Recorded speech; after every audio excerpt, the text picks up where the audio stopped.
I mean, it's just got like Linda Hamilton blowing things up and shooting things, which is all I could ever want. And then, I mean, we've got like the other two badass ladies who are also super amazing. We all know the truth. More connects us than separates us. But in times of crisis, the wise build bridges, while the foolish build barriers. You raise walls, I destroy them. Let's see who prevails. Just because something works doesn't mean that it cannot be improved. I say we take off and nuke the entire site from orbit. It's the only way to be sure. Allow my sword to join you in the fight against evil. The world needs us to chase dreams. We have to dedicate ourselves each and every single day to this fight because I can't do it alone. You, the people, have the power to create machines, the power to create happiness. You, the people, have the power to make this life free and beautiful, to make this life a wonderful adventure. Then in the name of democracy, let us all unite!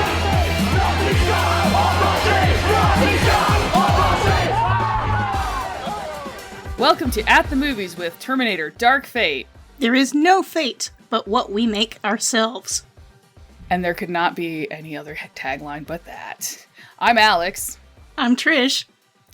And today we're here to talk about, as I said before, Terminator Dark Fate, which is currently out in theaters and it is full of ladies. You heard it right, people. So we're gonna dive right in by doing a synopsis, which I think I volunteered to do because I am on my second glass of wine and this seemed like an amazing idea. Despite the fact that this is definitely not torture cinema, I am drinking, so it'll be a fun podcast. So, Terminator Dark Fate starts off in 1998 with the death of John Connor. I am not counting that a spoiler because it's literally the first 2 minutes of the movie are another Terminator showing up and blowing John Connor away, and Linda Hamilton being very traumatized by this. And then 22 years later, more Terminators appear in Mexico City, and they seem to be after a young woman named Daniela Ramos. We get the good Terminator, who's not actually a Terminator. She is an augmented human named Grace, who is extremely tall and very cool.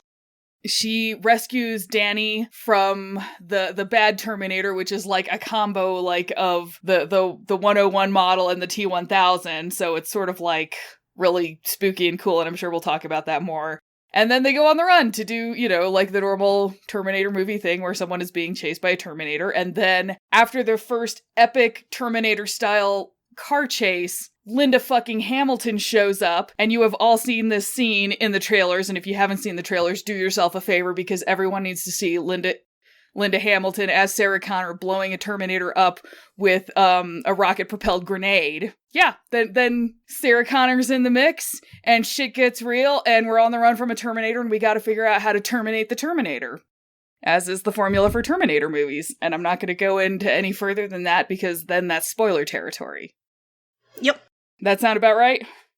Yeah, that certainly covers the non-spoilery part of the movie for the setup. Yep. Excellent. So what we're going to start with now is our spoiler-free general impressions. So Trish, you go ahead and go first. I just found it immensely satisfying. It may not be a totally necessary movie, although some of the themes that they redeveloped, I like where they went with them, kind of updating the old story in some welcome ways. But it was fun. It was great seeing Linda Hamilton again as an action figure, still kicking ass. And I liked the newer people on the Terminator franchise too. Yeah, Danny and Grace were both really cool. Mm-hmm. And I mean, like, yeah, I'm pretty much in line with you where I'm like, I'm not sure if this as a sequel it was necessary. Because, I mean, you really cannot beat the end of Terminator 2, where Sarah Connor's just saying, well, the future is a dark highway, and we don't know what it is anymore.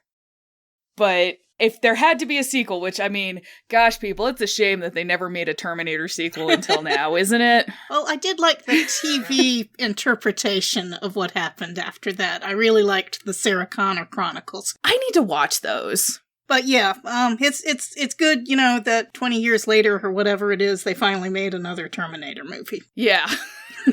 But I mean, like this one, it's really good, and I felt like they revisited some of the more problematic aspects of the old one that weren't as problematic when it was originally made, in the 80s? Mm-hmm. And we're like, no, here's like a new spin on things, and we're kind of politically updating it a little bit. And then the 3 fucking main characters are women. Yeah. Like, how cool is that? I hadn't really thought about it before going into it, except for until I saw something on Twitter from you, I think. But yeah, it was so, I'll just say satisfying again. It really made me happy to see this movie. Oh God. Yeah, like Linda Hamilton as human pack of Marlboro cigarettes, Sarah Connor. I mean, just, that is all I could think of every time I saw her, because she looks like boiled leather, and I'm not saying this to, like, insult how she looks, but I'm just saying she is, like, Sarah Connor has transformed herself into the definition of, like, the old lady who is too fucking mean to die. That's right. And I love her. I love her so much. Right. It's like goals right there. Hashtag goals. I'm sorry that she's in such an unhappy place where she says herself that, when she's not going on missions, she's drinking herself into blackouts. So, oh my God. Yeah. Like at one point she says her resume is literally, I kill Terminators and then I drink until I black out. And you're just like, Sarah, you really need like an army of therapists. I mean, to be fair, she has had an incredibly sucky life, but... Oh my God. It's sad, but things that happen toward the end of the movie make me feel like she's going to have a more positive outlook from now on. And I feel like that is what makes this an actual, like, we will acknowledge it as a Terminator sequel, when other movies that might have claimed that they were Terminator sequels but were not, where they failed, was that this movie was like the finish of Sarah Connor's arc. Yes.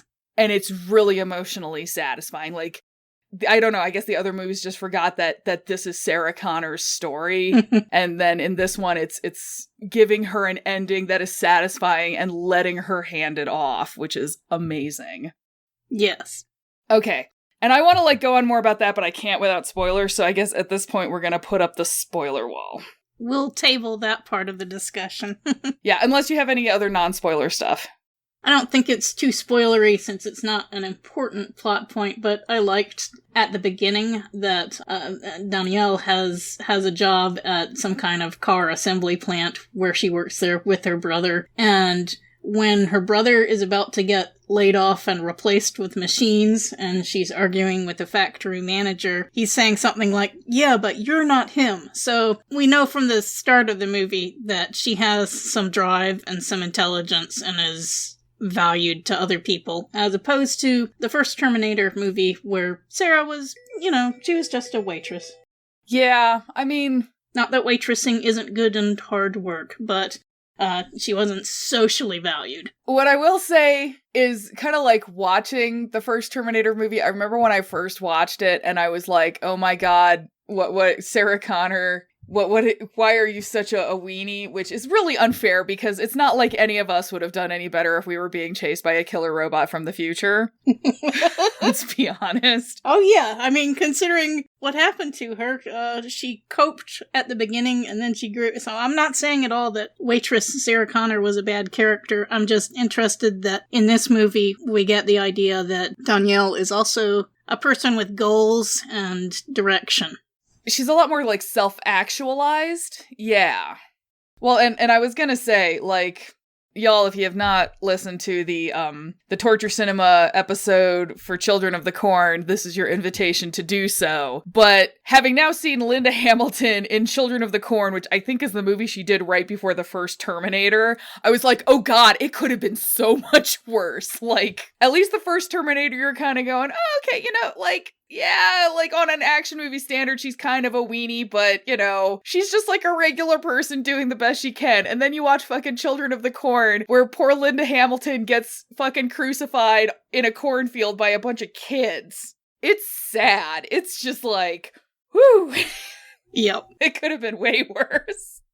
All right. On non-spoilery things, one more thing that I will say is that Terminator Dark Fate definitely, it continues with the glorious Terminator tradition of really fucking amazing car chase scenes. Mm-hmm. Like, I was very satisfied with all of the action sequences in this movie. I thought they did a really good job. Yes, very. Everything felt real, but they didn't drag on the action scenes so long that you felt like, all right, fine, when are we going to get to the plot again? Yeah, and there was I want to say there was actually one in Terminator 2 where I was a little like, okay, already, we're still going, okay.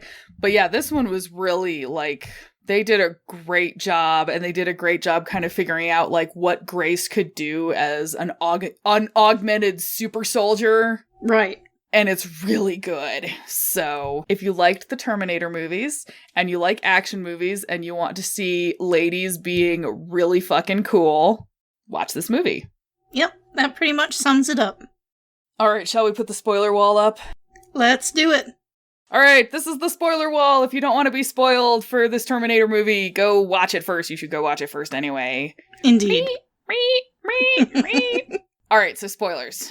So Sarah Connor, they're just basically the same person. Who are we kidding? Sarah Connor's emotional arc in this film. Mm-hmm. Oh my god. So, all right, this is the part that we did not say because it is kind of like spoilery. So, of course, the movie starts out with Sarah Connor seeing John get fucking murdered by another T-101 Cyberdyne Systems, whatever. You know, like Arnold shows up and fucking murders him. And I don't know, there have been people whining about like the de-aging CGI, and I thought it was just fine, and am normally like the first person to be like, woo, Uncanny Valley, I'm never going near that. Burn it. I had no problem with it primarily because it was so quick. Oh, it was very quick. You know, it was like less than a minute of screen time, I think. Certainly not more than a minute. Oh, and there was less interaction. Like, it was not like creepy CGI Peter Cushing in Rebel 1. Like, Right. John didn't even have any lines. Yeah, so we just saw him getting a smoothie or something. Yeah, I think there was at one point where he was like trying to talk Spanish to a girl or something, but whatever. I mean, it was so like that, you know, I honestly was like, oh yeah, it totally looks like, you know, this is John Connor and Sarah Connor, and this is Arnold as young Arnold. And, so anyway, the Terminator shows up, fucking kills John in front of Sarah, and as you can imagine, Sarah does not deal with this well. And so when we get to the part of the movie where it's Grace and Danny, and Grace is trying to save Danny, Sarah's first reaction is, I care about Danny because Danny is me. Yes. Because she makes this assumption that the Rev 9, which is the new Terminator, and I've got some thoughts about that, but, you know, we'll talk about that in a minute. Mm-hmm. But the new Terminator is after Danny. Sarah assumes because Danny's gonna have a kid, and it's gonna be like John 2.0, because now it's not Skynet. She stopped Skynet. Skynet is totally down, but now there's Legion, which there's this amazing line where it's like, oh, now it's Legion, and Sarah's just like, these assholes never learn. But so she's like, oh, so, you know, fine. Danny is the new Mother Mary, and you can tell, like, Sarah's got some weird conflicting stuff about that, probably because her role as sort of, like, mother of the savior of humanity has been, like, so fucked up and wound up in her psyche, and now it's being... Right, it's when she starts to give her own bio to, Danielle and Grace, she says, I'm Sarah Connor, and then just kind of pauses with the weight of all that. But they don't recognize, you know, not even Grace, the soldier from the future, recognizes her because she's not the protagonist of, you know, she's not the mother of the hero of the future anymore. Yeah, because John is dead, so... I thought they did that really well, just the weight and anguish of saying who she is, and then the very short summary of what she does. Yeah, and it's like this thing where you can feel like there is some resentment in her almost, where it's like, the only reason she's important is because what came out of her vagina, basically. Yes. And then she crafted it into something more important by being like, I will keep John alive so he can fulfill his destiny. Right, but really, the way they changed Future was because, I mean, the first loop, John was the hero, apparently, but the second loop, she and John stopped Skynet at the beginning by getting rid of the chip and stuff, so that she was already undervaluing herself, because that wasn't just John who did that. That was her and her little team that she put together. Mm-hmm. And I think it is this weird thing where she, like, knows that she's this super badass, but yeah, she's always, like, kind of psychologically been second fiddle to John, because it's always been about, like, well, you're John's mother, the only reason you're important is because of John.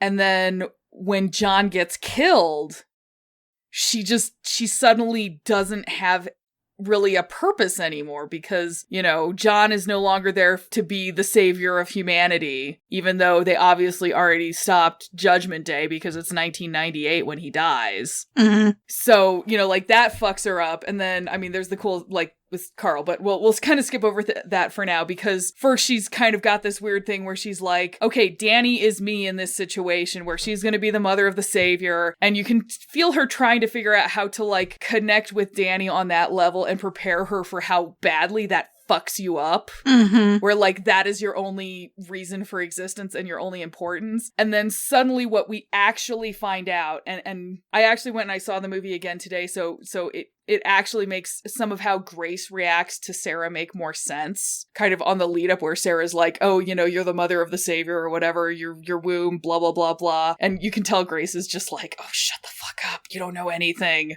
Right. Not knowing what was happening. When I saw that scene, I was like, come on, really? Is that really what they're doing again here? Well, and that's exactly how I felt about it, too. I was like, oh my god, yeah, oh great, the woman is only important because she's gonna, like, pop a man out. But then what you find out, like, at this really intense moment is Grace is like, I'm really sorry I didn't tell you this before because I didn't think you could handle it, but you're not the mother of the savior of humanity. You are the savior of humanity. And I was just like, oh my god, the savior of humanity in this new timeline is a Latina. Right. She's not the mother of the hero. She is the mother of the future, as in, a more generic, mother of all things. Yeah. Or like even stepping her back from that role of mother. What Grace says is, you're not the mother, you are the future. Yeah, that was a really good line. And I was just like, oh god, I got chills. Yeah. And in that moment, it's obviously this really intense moment for, like, Grace and Danny, because Danny's being like, oh shit, like, what? But the scene almost refocuses on Sarah, because Sarah actually is like, you're not me, you're John.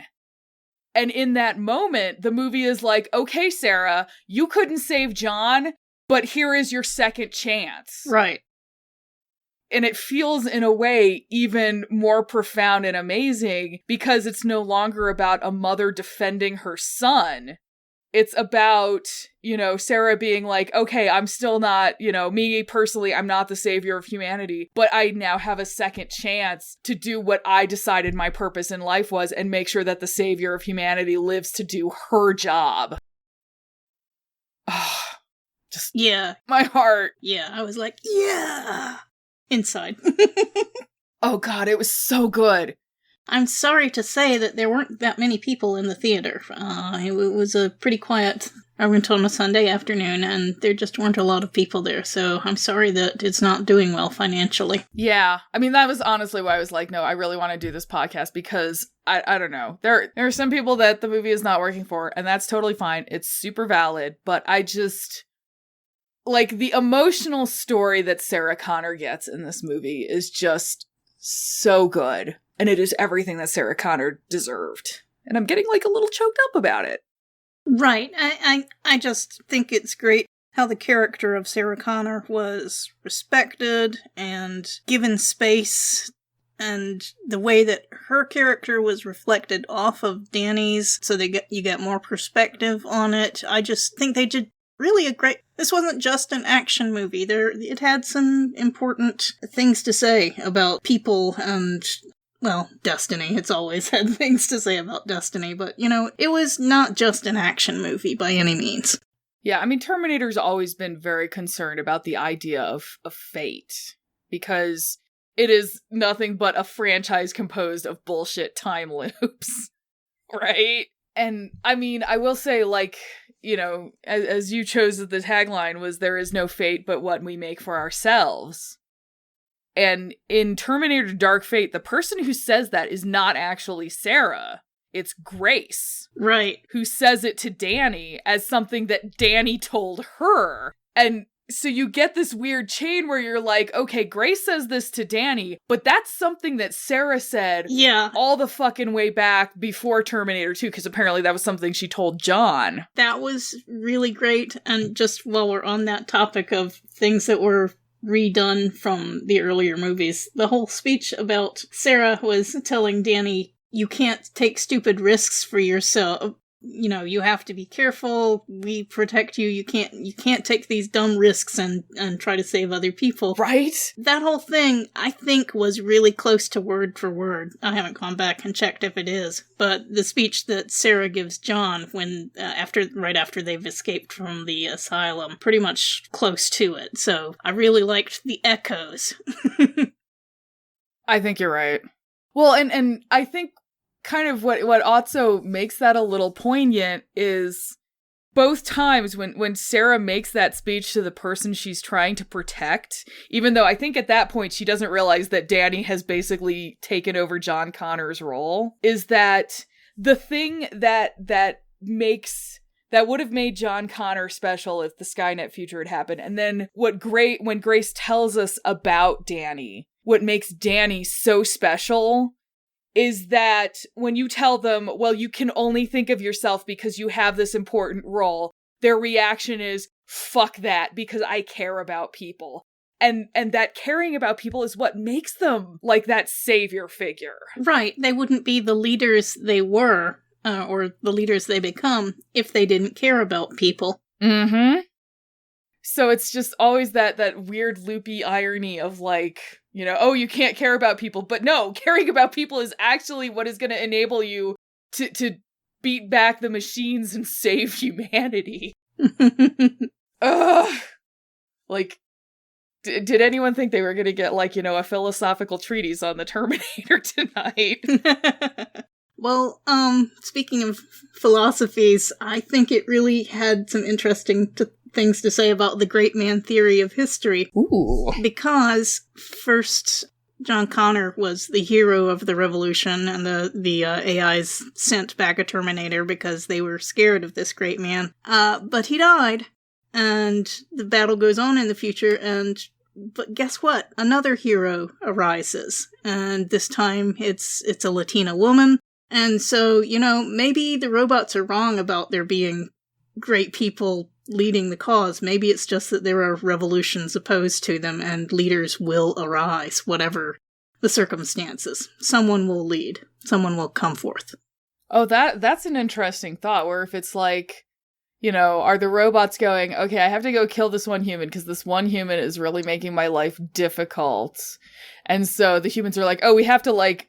This human is now our precious football that we have to get to the end zone, so they can lead the revolution in 20 or 30 years or whatever. Right. The humans are assuming that the robots are right about the great man theory of history. Yeah! But maybe it's just humanity. Yeah, humanity! Yeah, so maybe it really is like, if Danny got killed, then the future would sort of rescramble and it would just be someone else. Right. And then we'd be doing this again with different people. That's what I'm thinking. That's really interesting. Because that does really, trouble the sort of savior, John Connor is savior, Danny is savior thing, where it's like the person might not necessarily matter. It's just everyone's assuming that it does. I mean, some people are definitely smarter than others and better leaders than others. No question about that. I'm just saying maybe it's not the one savior of humanity. Maybe, like Buffy, there are many potential Buffys. I mean... many potential Slayers. The fact that when John Connor gets fucking killed, then we get Danny, does kind of support your view on that one, I would think. I like to think so. Because it's like, oh, well, John's dead. I guess someone else, a new hero will rise. Though I was trying to figure out, like, when Grace kind of has her flashback to the future, where she's on, like, the troop transport and they're getting the commander, like, trying to get that person into the base, and they've obviously been wounded. Is that Commander Danny, or is it someone else? I thought it was a man in that thing, in the, whatever it was, carry compartment in the helicopter. I don't... Oh, maybe. No. You know, we didn't really get a good look at the person ever. Yeah. It was basically Danny's football. I mean, Grace's football.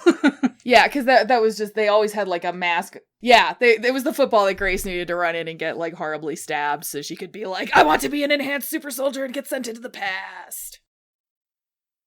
Like...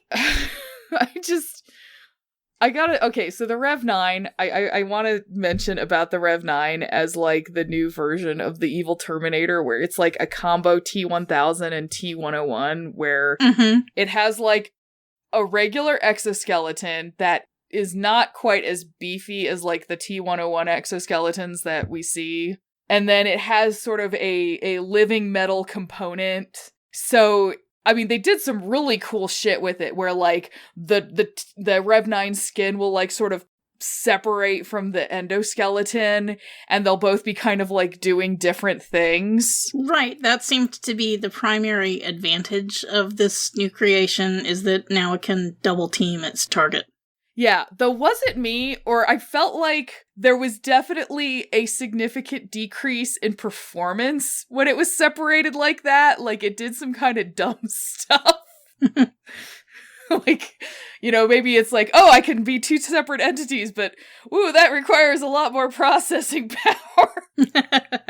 Well, it did usually reconnect as quickly as it could. Yeah, so I kind of had a feeling like, oh, you know, it can be like, I will leave my endoskeleton behind and it will sort of pilot the helicopter in a straight line, but if it has to do anything high performance, we're kind of in some trouble here. But it was fun, like, it was fucking creepy, and I thought the T-1000 was super creepy. But this one, ooh, I mean, they were like, oh, we're gonna, you know, sort of like, you know, why not combine the two? We're gonna get chocolate in my peanut butter. Yeah, well, in T2, it was super duper creepy because we hadn't seen the concept before of the liquid metal, and, you know, it was really terrifying. In this one, we kind of knew what was going on, even though this was a new iteration, so it wasn't so much a scary, horrifying thing as just the plot that we had to get around. Yeah. I mean, I will say, I went and saw this both times at the Alamo Draft House, and they always do, like, a little pre-show thing that's not advertisements. And this, it was sort of like what you need to know about Terminator and Terminator 2, because those are the only movies we're going to acknowledge. And they actually had, like, a section in there just about the T-1000 as sort of special effects that came up in the 90s that still really hold up today. Like, if you go and watch the T-1000 special effects, they actually still look pretty good. Oh, yeah. I've rewatched Terminator several times in the years, and T2 also. You know, that's one of the movies that, if I'm flipping around channels and come on that, I will happily stop and watch that movie. Heck yeah. You know, so it holds up really well, those two movies. I wonder if it's because, you know, I know that James Cameron, like, the T-1000 they did actually use CGI for, but he tended to use a lot of practical effects.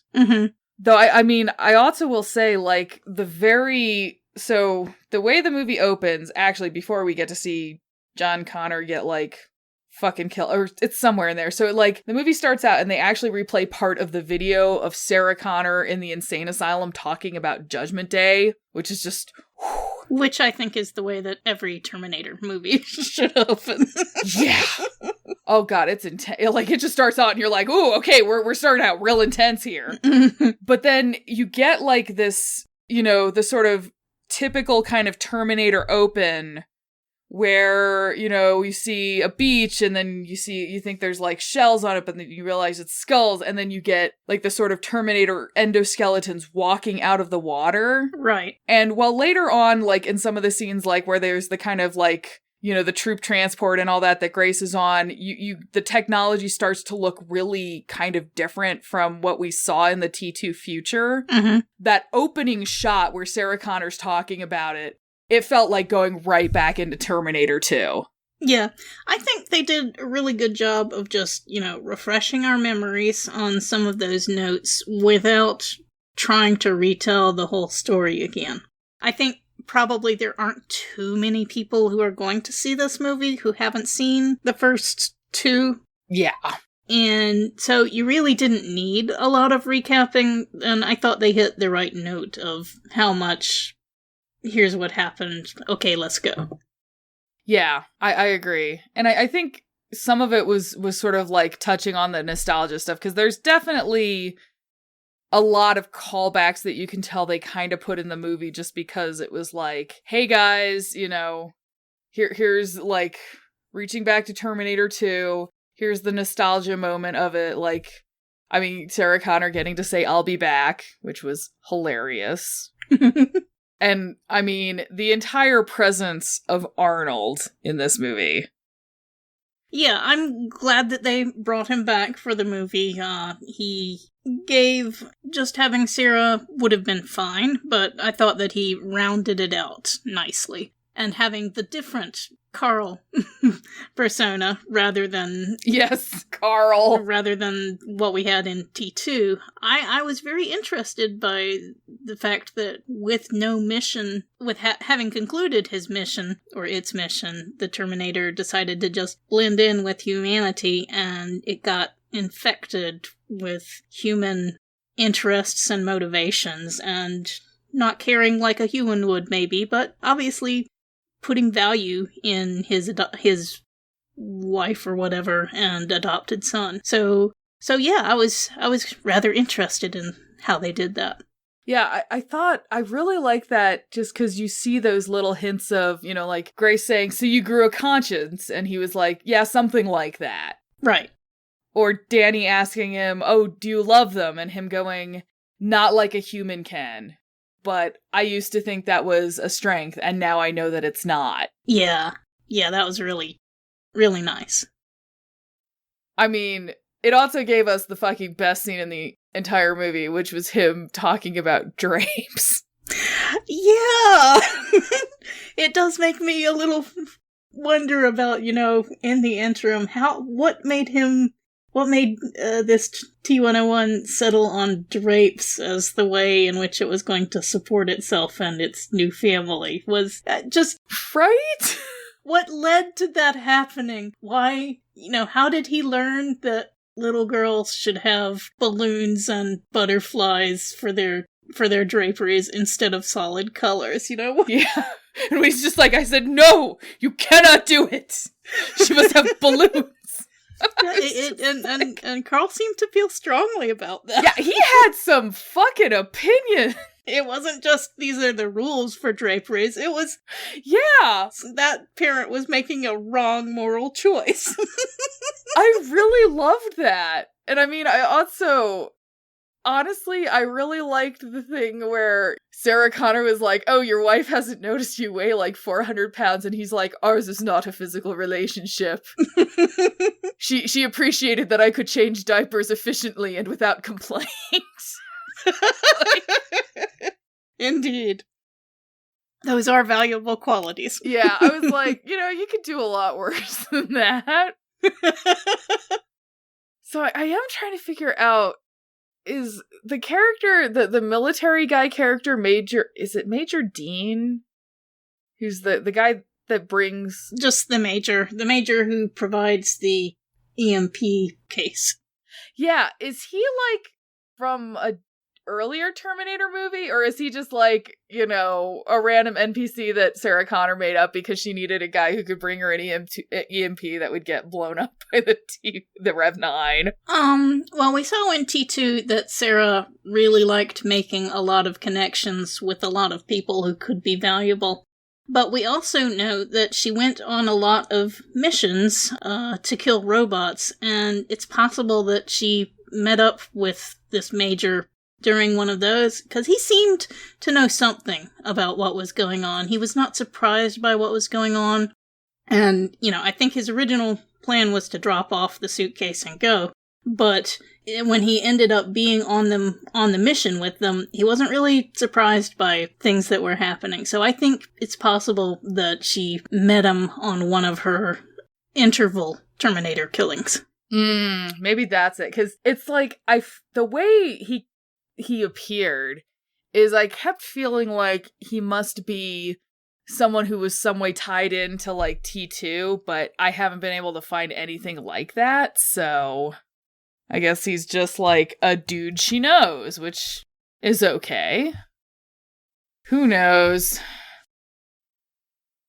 So, kind of, what did you think about the portions of the movie that involved, like, the U.S.-Mexico border and, like, the Border Patrol?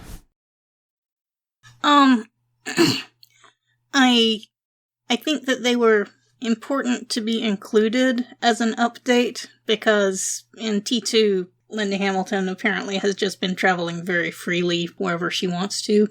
And we really don't live in a world where that would make sense anymore. They are caught by the Border Patrol after the Terminator hacks the system and tracks them down. But, I don't think there wasn't much politics in it other than this is there and this exists now. They could have made the Border Patrol guards nasty or mean, and they didn't. The board guard telling Danny to, save it for your hearing or whatever, that made sense, really. I mean, if you don't know you're in a Terminator movie, you're just going to blow off this crazy story. They didn't show kids in cages. They showed adults in cages. I was okay with how they did that, and I do think they did need to address it. Yeah, I mean, I think, I don't know, I could have almost hoped that they'd gotten a little more nitty-gritty about it, but there was kind of a thing in Terminator 2 when, remember the T-1000 spent a lot of time being an LAPD cop? Right, I remember that. People in the theater laughed ironically when they saw him get out of the car with the car door that said, "To protect and serve." Yeah, and that was also, I think, T2 came out around the same time as the Rodney King stuff. So, like, James Cameron sort of traced his idea of making the T-1000 spend a lot of time looking like a cop as sort of a commentary on dehumanization and the way we socially dehumanize others. Mm-hmm. Particularly when you're talking more of kind of like a police state. And that's still relevant commentary today, very much so. But the sort of choice of going from the Terminator, the shape-changing Terminator, spending his time as being an LAPD cop to being dressed in a Customs and Border Patrol uniform. I mean, to me that feels like it really sort of continues on with that theme, particularly because they do go into they do have a detention facility where they're just sort of putting people in sort of cage-like things, and it's, very dehumanizing, and they're not really that interested in Danny as an individual. She's just like one more, person that they're putting in this enclosure. Right. So, I mean, I feel particularly in the current environment, they could have been more pointed about things, but I also felt like it went to a place a lot of movies still aren't willing to go. Yeah, I mean, it acknowledged the situation without really opining about it, and I can understand why they didn't want to enlarge their arena of themes in this movie. And then, I mean, there's also the stuff about, like, the drones patrolling the border. Yeah, I think they really showed it was more pointed with how they used the surveillance state and how that was easily hijacked by a malevolent player against our protagonists. Yeah, where it's sort of like, I don't know, I still think it's, even with the surveillance state, it's still kind of part and parcel of the irony of protect and serve, to where it's like, what's being protected and what's being served when, hostile interests can so easily take control of this surveillance state that has been built. Right. It's allegedly for our protection. Yeah. Which, I mean, is part and parcel of the Terminator theme of like, oh, Skynet, it was built for defense, blah, blah, blah, and then it blew us all up with nuclear weapons. And then Legion, it was a military AI. Yeah, so definitely it would have been, if they hadn't used surveillance state in the movie, it would have felt really, really lacking to not a failure to update to the current day. Oh yeah, I mean, it would have felt like they were still like trying to do a movie in the 90s. And I mean, like, I also did really appreciate that, because the border is there and Danny's Latina and she's got her whole family and everything, and there is, particularly at the beginning of the movie, a lot of dialogue in Spanish. That was definitely some opportunities for some non-white actors to get some screen time in. Right. And apparently she's fluent in English because she's helping her brother Diego, who wanted to be the next teen star, cross-border teen star. And yes, that was cute and sweet, and as it turns out, sad. Super sad. I feel like, justice for Diego. He was, he deserved better. He was a good brother. And I do, one thing that I was just thinking about is, I do also think that it does feel really emotionally resonant that I think it's Danny, I want to say it's one of Danny's major final lines when she's killing the Rev 9. Mm-hmm. She delivers in Spanish when she's like, you took everything from me and I'm going to kill you. Yep. Righteous. All right, was there anything else you wanted to yell about? That's pretty much it. Yeah, I think we've hit all the high points. I mean, I do want to give, just in case we haven't emphasized this enough, one final shout out to, oh my god, the three main characters in this film. Because yes, Carl does drapes. Yeah. And we cannot ignore his contributions to the final fight scene, but the three main characters in this movie are all women.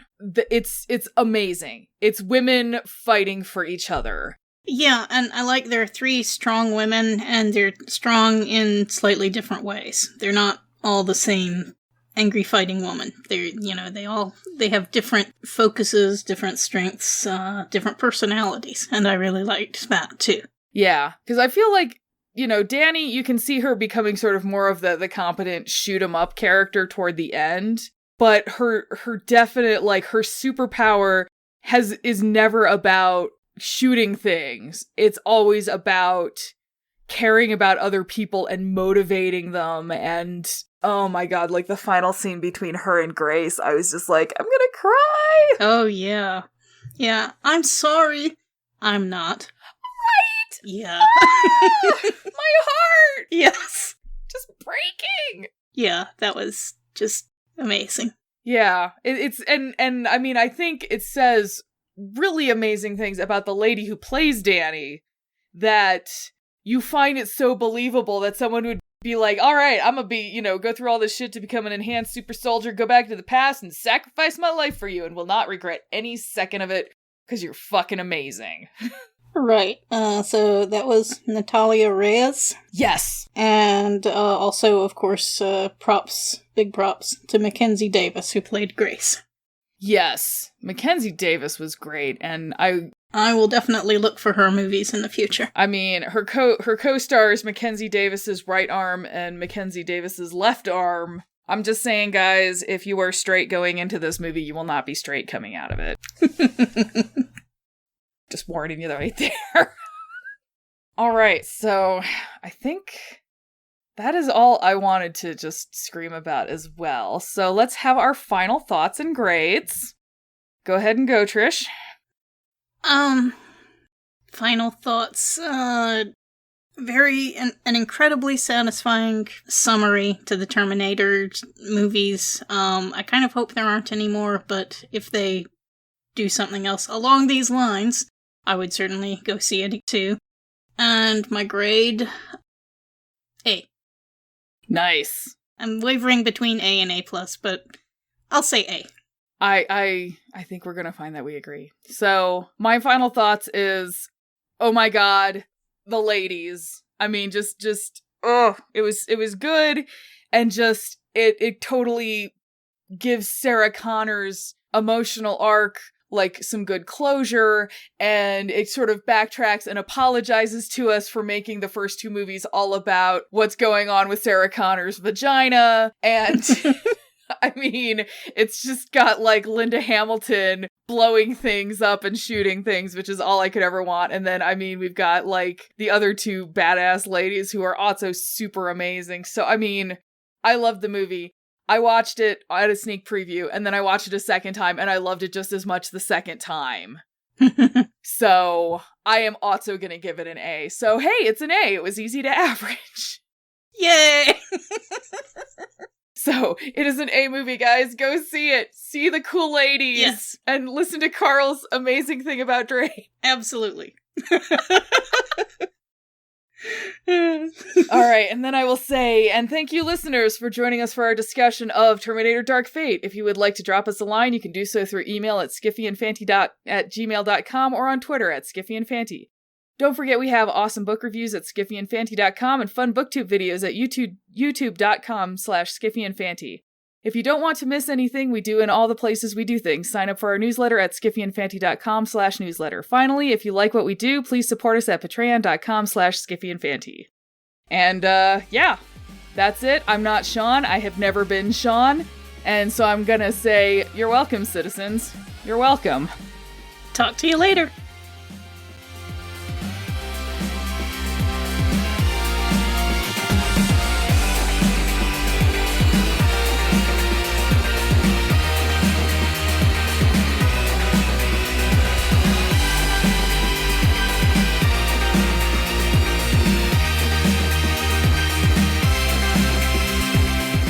If you would like to support this show, you can go to patreon.com/skiffyandfanty or find us on Twitter at skiffyandfanty, our webpage skiffyandfanty.com, or you can even send us an email at skiffyandfanty@gmail.com.